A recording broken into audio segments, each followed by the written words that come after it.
বন্ধুরা, আমি টিটুস কিচেনে সবাইকে স্বাগত। আজ আমি আপনাদের সাথে আর একটা নতুন কেকের রেসিপি নিয়ে হাজির হয়েছি। ক্যারট কেক বা গাজরের কেক। এই কেকটা খেতে কিন্তু অতি সুস্বাদু, আর দেখতেও বুঝতে পাচ্ছেন কতটা ভালো লাগছে। আর করাটা কিন্তু আরও সহজ। যদি আজকের ভিডিওটা আপনাদের ভালো লাগে তাহলে একটা লাইক, শেয়ার ও চ্যানেলটি সাবস্ক্রাইব করে পাশে থাকা বেল আইকনটি প্রেস করে দিন। যখনই আমি নতুন কোনো ভিডিও আপলোড করব তার ইনস্ট্যান্ট নোটিফিকেশন সবার আগে আপনার কাছে পৌঁছবে।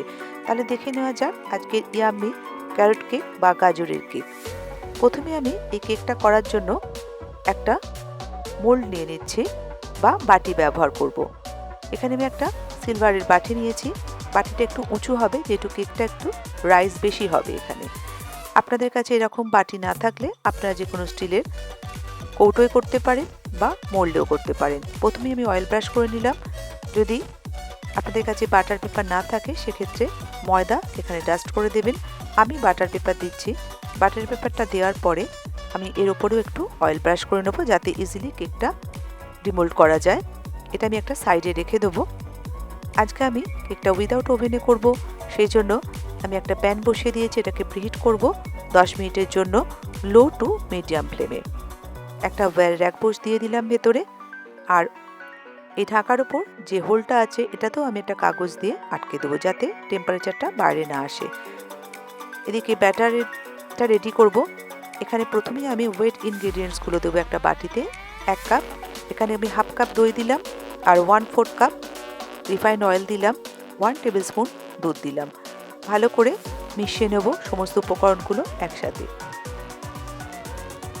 মেশানো হয়ে গেছে। এবার ড্রাই ইনগ্রেডিয়েন্টসগুলো দেবো। আর একটা বাটি নিলাম। এই বাটির ভেতরে একটা ছাঁকনি বা স্ট্রেনার দিয়ে দিলাম। প্রথমেই আমি এখানে দিচ্ছি 1 কাপ ময়দা। আপনাদের কাছে এরকম মেজারিং কাপ না থাকলে আপনারা বাড়িতে যে কোনো একটা বাটি বা কাপ মেজারমেন্ট করে নেবেন, সেটা দিয়ে সমস্ত উপকরণগুলো আপনারা মেপে নিতে পারবেন। ময়দা দেওয়ার পর আমি এখানে হাফ কাপ সুগার পাউডার দিয়ে দিচ্ছি। আর দিচ্ছি 1 teaspoon baking powder, half teaspoon baking soda, আর 1/8 টিস্পুন নুন। নুনটা স্বাদটা ব্যালেন্স করবে। Half teaspoon cinnamon powder. Carrot কেকে কিন্তু দারচিনিটা যেরকম ভালো লাগে আপনারা চাইলে নাটমেগ পাউডারও কিন্তু এখানে দিতে পারেন। তবে নাটমেগ পাউডারটা দিলে কিন্তু সিনামনের মতো অতটা দেবেন না, কম দেবেন। আমার ইনস্টাগ্রাম আইডি স্ট্রিটু আপনাকে ইনস্টাগ্রামে ফলো করতে পারেন। সবসময় কেকের ড্রাই ইনগ্রিডিয়েন্টসগুলো ছেঁকে নেবেন। দেখেছেন কতটা এখানে দলাগুলো থাকছে, এগুলো কিন্তু আর নেওয়া যাবে না।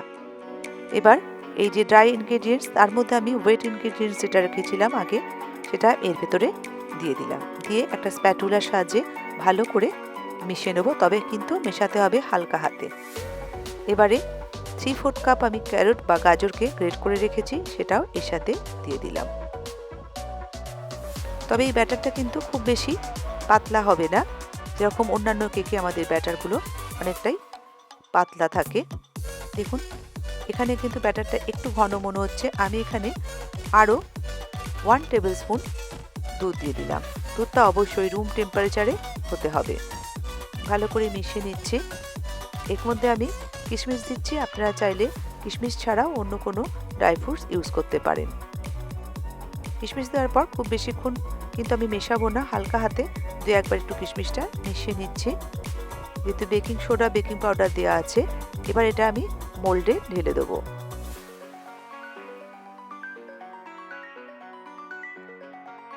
আপনারা এই কেকটা তৈরি করুন, খেতে কিন্তু দারুণ লাগে। কিছু আমি কিশমিশ ওপরে দিয়ে দিচ্ছি। এই কিশমিশগুলো দেওয়ার আগে আমি একটু ময়দার মধ্যে ডাস্ট করে নিয়েছি যাতে রাইজের সময় ভেতরে ঢুকে না যায়। এবার আমি বেকিং প্যানের ভেতর এটা দিয়ে দেবো। খুব সাবধানে দিতে হবে। ঢাকা দিয়ে দিলাম। দেখুন হোলটার ভেতরে আমি একটা কাগজ দিয়ে কিন্তু ঢাকা দিয়ে দিচ্ছি। এটা আমি লো টু মিডিয়াম ফ্লেমে 40 থেকে 45 মিনিট বেক করব। মাইক্রোওভেনে 180-তে 40 মিনিট বেক করলেই হবে। দেখুন 40 মিনিট পর খুলে দেখাচ্ছি কতটা রাইস হয়েছে। দেখে বুঝতে পারছেন প্রপারলি বেক হয়েছে কিনা। একটা টুথপিক ভেতরে আমি দিয়ে দিলাম, দিয়ে দেখাচ্ছি জুম করে। একদম ক্লিন এসছে। দেখুন এটা মাঝখানটা সবসময় আগে দেখে নিতে হয়। সাইডটাও দেখছি, দেখুন সাইডগুলো কিন্তু প্রপারলি বেক হয়ে গেছে। কেকটা একদম রেডি। এটা আমি বের করব। কেকটা কিন্তু এখন গরম আছে, আমি এটা খুলছি না। ঠান্ডা হয়ে গেলে আমি আপনাদের ডিমোল্ড করে দেখাবো। আর কতটা সফট হয়েছে দেখে বুঝতে পারছেন। এখন ঠান্ডা হয়ে গেছে, একটা ছুরির সাহায্যে সাইডটা আমি ঘুরিয়ে ঘুরিয়ে একটু খুলে নিচ্ছি। ডিমোল্ড করব, একটা প্লেট দিলাম, দিয়ে বাটিটা উল্টে দেব, দিয়ে একটু ট্যাপ করে নেব।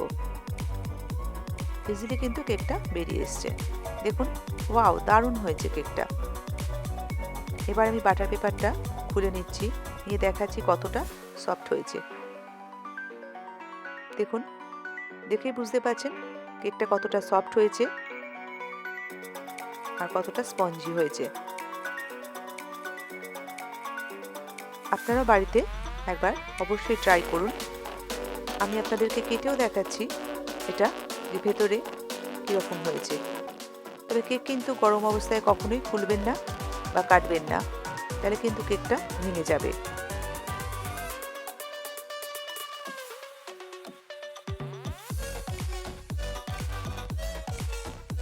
দেখুন, কেকটা কিন্তু রেডি। ভেতরটা একবার আপনাদেরকে দেখিয়ে দিচ্ছি। ওয়াও, কতটা সফট হয়েছে দেখুন। ভিডিওটি দেখার জন্য ধন্যবাদ। নিচে কমেন্ট সেকশনে জানান ভিডিওটি আপনাদের কেমন লাগলো। ভিডিওটি ভালো লাগলে লাইক করবেন। এরকম আরও রান্না দেখার জন্য চ্যানেলটি সাবস্ক্রাইব করবেন। নতুন ভিডিও নোটিফিকেশন পাওয়ার জন্য পাশের বেল আইকনটি ক্লিক করে দিন। ভালো থাকবেন, সুস্থ থাকবেন। এরকম নতুন কোনো রেসিপি শেয়ার করব আপনাদের সাথে পরের ভিডিওতে।